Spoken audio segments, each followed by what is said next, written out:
동정녀 마리에게 나시고 본디오 빌라도에게 고난을 받으사 십자가에 못 박혀 죽으시고 장사한 지 사흘 만에 죽은 자 가운데서 다시 살아나시며 하늘에 오르사 전능하신 하나님 우편에 앉아 계시다가 저리로서 산자와 죽은 자를 심판하러 오시리라.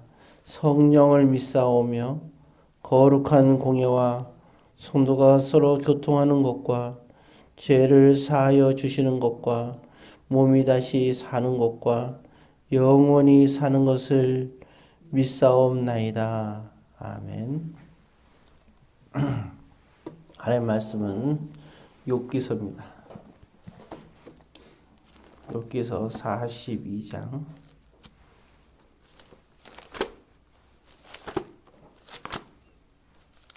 욥기 시편 욥기서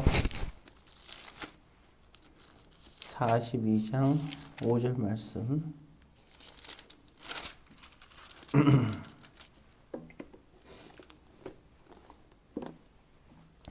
예, 40장 5절 말씀 한 목소리로 같이 있습니다.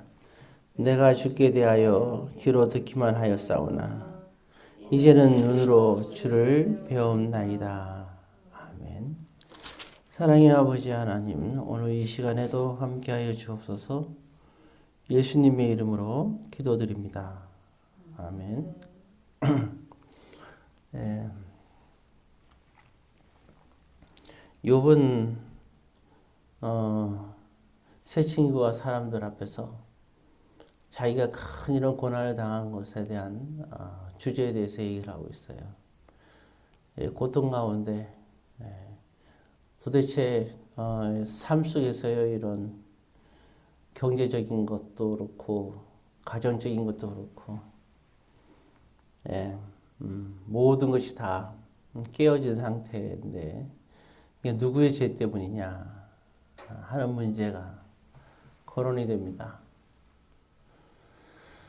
예, 욥은 하나님 앞에서 확신을 갖고 있어요. 이거는 자신의 죄 때문에 일어난 것이 아니다. 친구들과 사람들은 아마 사람들의 모든 대표적인 사람들이겠죠. 다 너가 하나님 앞에 범죄했으니까 이 지경까지 된 거지. 어떻게 이럴 수가 있느냐. 이렇게까지 되는 것은 말이 안 된다. 그러니까 하나님께서 이거를 회복시키는데 하실 수 있는 분 아니냐. 천지를 창조하신 분인데 어찌 못하겠냐. 그러니까 회개하고 돌이키기만 하면 다 회복되지 않겠냐.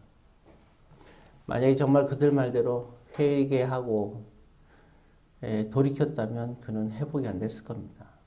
왜냐하면 그가 가는 길이 맞았기 때문이고 그가 잘못한 것이 있는 것이 아니기 때문이죠.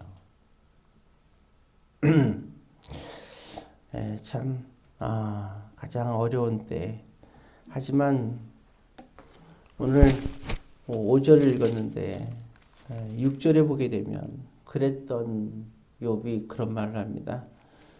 6절에 같이 한번 읽습니다.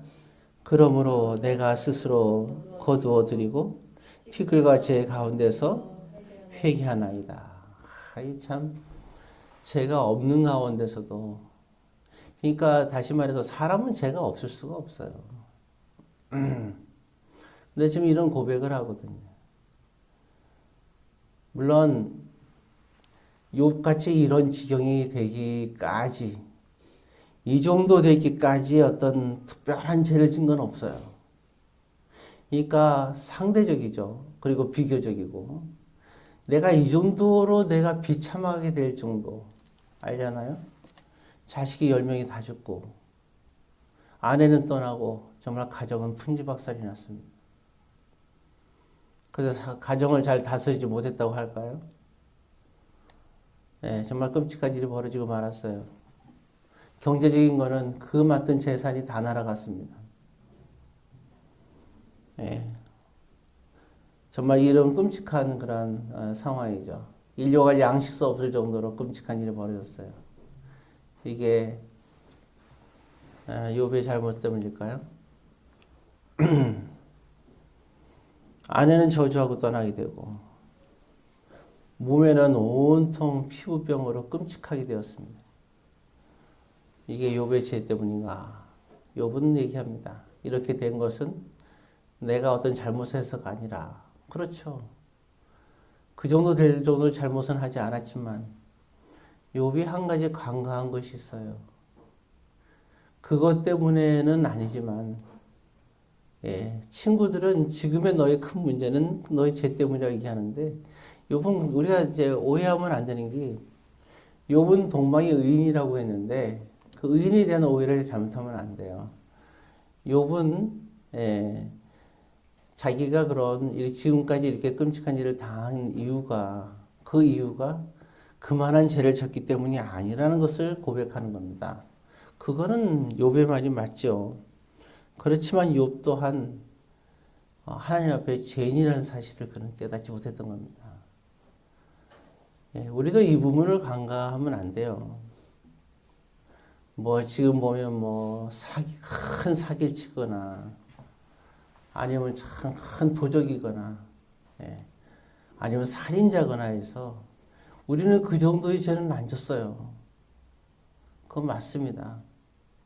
그렇지만 우리는 분명히 알아야 될 것은 하나님 앞에서 우리는 죄인이라는 사실을 잃어버리면 안 돼요. 욥은 사람들 앞에서 하나님 앞에서 떳떳하게 난 죄가 없다고 죄를 지지 않았다고 얘기를 하는데 오늘 놀랍게도 오늘 6절에서는 하나님 앞에 회개하거든요. 왜 이 얘기를 하냐? 하나님을 만난 다음에 이제 이 회개를 하게 되는 거예요. 하나님 앞에 서면 모두 다 같이 죄인을 고백하고 회개할 수밖에 없습니다. 자, 5절에 다시 와서 그래서 그 말을 하잖아요. 회개한 이유가 내가 전에는 귀로 듣기만 하였는데 이제 눈으로 보았다. 그러니까 그 앞에서는 회개할 수밖에 없는 거죠. 그러니까 이 회개라는 의미를 우리가 잘 이해할 수 있어야 됩니다. 친구들 말이 맞는 회개가 아니다. 하나님 앞에서요, 정말 솔직한 인간의 회개라는 사실을 우리는 알 수 있어야 돼요. 이게 은혜라는 거예요. 이게. 사람들은 큰 어려움에 당하면 그러죠. 내가 왜 이 어려움을 당했을까? 내가 하나님 앞에 무슨 잘못을 했을까?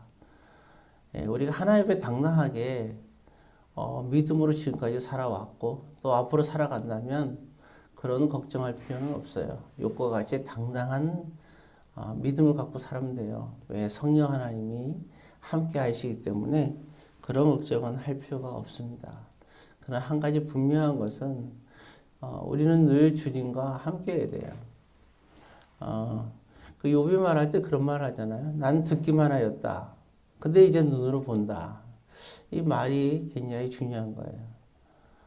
아무리 우리가 신앙생활 할 때 죄를 짓지 않는다 하더라도 이 죄라는 것은 하나님 편 죄인데 사람들 볼 때 죄를 짓지 않는다. 그렇게 살았다 한들 정말 우리가 귀로 듣기만 하는 신앙은 참 어려운 겁니다. 진정한 하나님 앞에서의 회개가 나오지 않기 때문이죠. 그러면 우리는 어떻게 그러면 볼 수가 있느냐?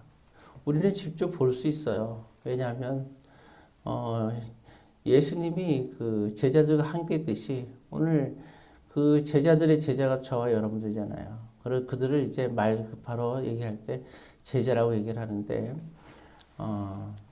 근데 우리는 뭐가 있냐면 하나님이 주신 말씀이 있습니다. 우리는 말씀을 볼 때 곧 하나님을 본 것과 다른 바가 없는 거예요. 그래서 이 말씀은 우리에게 참 중요한 의미가 있어요. 말씀을 지키고 안 지키고 문제가 아니라 말씀이 하나님이신 거예요. 그러니까 우리가 말씀을 대할 때 하나님을 본 겁니다. 그냥 단순하게 말씀을 그냥 귀로 듣는 데서 스쳐 지나간다면 여전히 우리는 하나님을 듣기만 하는 거죠. 그러나 그것이 그 말씀이 내 안에서 살아서 내 안에 들어왔을 때는 우리는 하나님을 만나는 겁니다. 그때서야 비로소 욥과 같은 고백이 나타나는 거죠. 하나님이 어디 있느냐 사람들이 얘기를 합니다. 말씀이 바로 하나님이에요. 난 말씀을 귀로만 듣고 생활한 거예요. 그리고 얘기할 때 늘 말씀을 써먹어요. 제일 무식한 사람이 뭔 얘기할 때 하나님 말씀을 거론하는 사람이에요. 아니 그냥 얘기하면 되잖아요. 안 그래요? 다 얘기할 수 있는데 거기서 들은 풍을 일사하고 주님의 말씀이 이렇다고 말씀 갖고 장난하는 사람들이 있어요. 이 장난이 그건 장난이에요. 아주 도가 지나치는 거죠. 왜냐하면 그 말씀 갖고 얘기하는 것은 누가 있냐? 마태복음 4장에 보면 나와요. 하나님 앞에서 감히 말씀 갖고 얘기를 하는 게 있어요. 그 마귀한테 시험 들을 때의 사건이잖아요. 마귀가 그래, 마귀가. 세 가지 시험이란 말은 뭐냐면 세 가지를 예수님께 얘기하는데 꼭 마귀는 뭘 갖고 얘기냐? 말씀 갖고 얘기를 해요. 여러분 그게 우리가 말씀을 안다고 말씀으로 함부로 얘기하면 안 됩니다. 그냥 얘기하시면 되잖아요. 배고프다 그러면 되는데 그렇게 얘기하지 않아 그죠? 예. 사도 바울도 참 궁핍할 때가 있었다. 그래 나도 배고프다. 아 왜 그렇게 얘기를 해요? 그냥 배고프다 그러면 되지. 아니 뭐 그게 신앙생활이 아니고 그게 믿음을 나타내는 게 아니에요. 우리도 세상에 살아가는 사람이에요. 그냥 배고프면 배고프다 하면 되는 거예요. 예, 그 말씀이 내 속에서 역사해야 되는 거지. 단 말씀은 우리에게 말씀 하나하나가 내 안에 살아 있어야죠. 내 안에 막 살아있는 말씀이 있다 해서 내가 저 사람한테 그 말씀을 전한다고 그 말씀을 살아나겠어요? 그 사람도 악을 쓰고 나한테 덤비지. 그래서 말씀을 얘기하는 게 아니라 우리는 말씀을 통해서 어떤 게 옳은 줄 알고 그러니까 우리는 말씀으로 온전히 알아서 말을 할 때는 세상적인 말을 하면 돼요. 왜? 그들은 세상 사람이니까. 난 표현이 다르죠. 야 주일날 술 마시러 가자. 그러면 그잖아요. 안식을 그렇게 지키라고 했어. 그 사람들한테 뭐 그거 알아들어요. 괜히. 안 그래요? 믿지도 사람한테 그럼 뭔 소용이 있겠어요, 이게. 우리만 알면 되잖아요. 안식을 거기 지키라고. 그럼 간단하잖아요. 난 못 가. 떠드는 거 있잖아요. 교회 때문에 못 가. 그래요. 뭐 자랑할 일 있어요, 믿지 않는 사람들한테. 그러니 뭐 필요 있어요. 꼭 그렇게 변명해야 돼요. 나는 못 가. 너희들끼리 잘 갔다 와라. 그럼 뭐예요, 이게? 나는 교회 가니까 못 가. 이 말은 뭐예요? 너희들은 교회 안 가니까 놀러 가지. 그 말은 또 다시 말하면 뭐예요? 너네 그러니까 지옥 가는 거야. 이 말이나 다를 바가 뭐가 있어요? 그러니까 싫어하죠, 굉장히. 그냥, 나는 못 간다. 얘기하면 되죠. 요즘 그 사람들도 그래요. 가끔가다 배드민 치면 요즘은 그런 사람이 없는데, 저보고 그러는 거예요. 이제 그 같이 모이면, 술 한잔 하라고 그래요. 처음에 얼마나 고민하는지. 제가, 근데 그들 앞에서 술을 안 해요. 그럴 필요가 있어요. 왜냐면 아직 세상에서는 술을 먹으면 안 된다고 알고 있기 때문에. 제가 안 먹는다 그러면 그들이 재밌는 얘기를 해요. 야, 교회 다니면서 다 술 먹고, 뭐 장로도 술 먹고, 목사들 다 술 먹고 하더라. 그러니까, 그래서 내가 권합니다. 하고 아주 나름대로 정중하게 얘기해요. 그러니까 한잔 하세요. 그래요. 나는 그래요. 성경에서 술 먹지 말라 그랬어. 사실 그것도 없잖아요. 그 말도 못해, 내가. 알고 있기 때문에. 취할 정도 주는 게 아니라 한 잔 주는 건데. 그렇지만 그들이 믿지 않는 그들 앞에서 교회 다니는 사람들은 교회 술 마시면 안 된다는 그런 인식을 갖고 있는 사람들 앞에서 내가 뭔가 구별을 해야 되는데 믿는 사람으로도 구별해야 되는데 목사한테 하면 안 그래요? 그렇다고 야 너희들 앞에서 거룩해야 돼 이렇게 할 수는 없잖아요. 나는 그래도 안 마셔. 이렇게 얘기를 했어요. 그러니까 대신 말할 때 믿는 사람들이 참 제일 짜증나는 게 그거잖아, 그죠? 보면 어떤 사람이 말할 때마다 욕하면서 말하는 사람이 있어요. 입이 뱉어갖고. 어떤 사람은 또 화를 내면서 막 욕하는 사람이 말하는 사람이 있고 어떤 사람은 되게 거친 단어를 쓰면서 말하는 사람이 있어요. 저마다 다 교양이라고 하는데 예수 믿는 사람들은 참 다 밥맛이에요. 제가 봐도. 성경 말씀도 전 목사를 말 안 하면요. 또 성경 말씀 잘 알지도 못하고 뜻도 모르면서 그냥 그 말을 갖다 막 그냥 성경으로 얘기를 해요. 척척척 얘기를 하면서. 성경 말씀 여러 개 얘기하는데 다 틀려요. 그래서 굳이 저렇게 얘기할 필요가 있을까? 결국은 그 사람이 얘기하는 거는 뜻은 하나예요. 세상 사람들하고 우리가 얘기를 하고 있고 믿는 사람도 마찬가지잖아요. 그죠?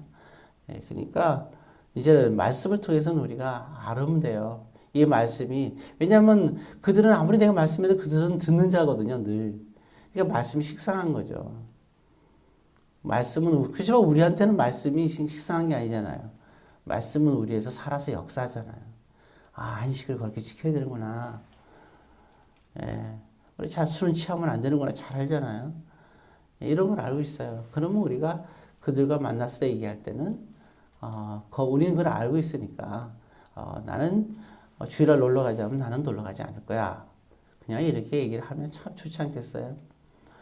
예, 어쩌면 우리가 말씀으로 얘기를 하고 어떨 때는 신앙과 교회 이름을 얘기하면서 얘기하는 거는 우리가 다시 한번 생각할 필요가 있어요. 예, 그걸 우리에게 강요한 사람은 아무도 없거든요. 오히려 우리는 노후를 못하는 병에 걸려가지고 자꾸 그렇게 어쩌면 그거는 하나님을 망령되이 일컫는 거 아니겠는가 생각을 합니다. 참 조심스러운 거죠. 그러니까 우리가 하나님의 핑계와 교회 핑계와 말씀에 의지해서 한 얘기가 참 그러면 안 돼요. 말씀에 의지하는 것은 누가 의지해야 돼요? 야, 네가 말씀에 의지해라 이게 아니잖아요. 말씀은 내가 의지해야 되는 거죠. 그 말씀은 내 안에 적용돼야 되는 겁니다. 그래서 우리가 다시 한번 생각할 수 있는 말씀은 결국은 다 듣는 건 아무 소용 없어요. 내가 말씀 얘기도 저들은 다 듣잖아요. 욥의 진정한 깨달음이 그거예요. 난 전엔 정말 말씀을 듣기는 잘 들었다. 근데 난 이제 진짜 하나님을 봤다. 그래서 나는 회개를 한다는 거예요. 그렇죠? 여러분 말씀은 내가 누구에게 전해주기 위해서 나에게 필요한 게 아닙니다. 말씀은 오직 내 안에 나를 변화시켜야 됩니다. 예, 늘 항상 말씀이 저와 여러분들을 변화시키고 그리고 우리가 나아가서는 말씀이 내 중심에 서 있고 우리의 언어는 고양이를 만나면 고양이의 언어로 강아지를 만나면 강아지 언어로 왜? 고양이나 강아지 같은 사람들 많잖아요. 예, 그러면 그들의 언어로 우리가 지혜롭게 정말 뱀처럼 지어냈는데 그들이 알아듣는 언어로 예, 그렇게 우리가 지혜롭게 살아갈 수 있는 주의 자녀들이 다 되기를 주의 이름으로 권면드립니다. 기도하겠습니다. 사랑의 아버지 하나님, 오늘도 주의 말씀을 듣는 자들이 아니라 또 들려주는 자가 아니라 말씀이 살아서 하나님을 만나는 자들이 다 되게 하여 주옵소서. 예수님의 이름으로 기도드리옵나이다. 아멘.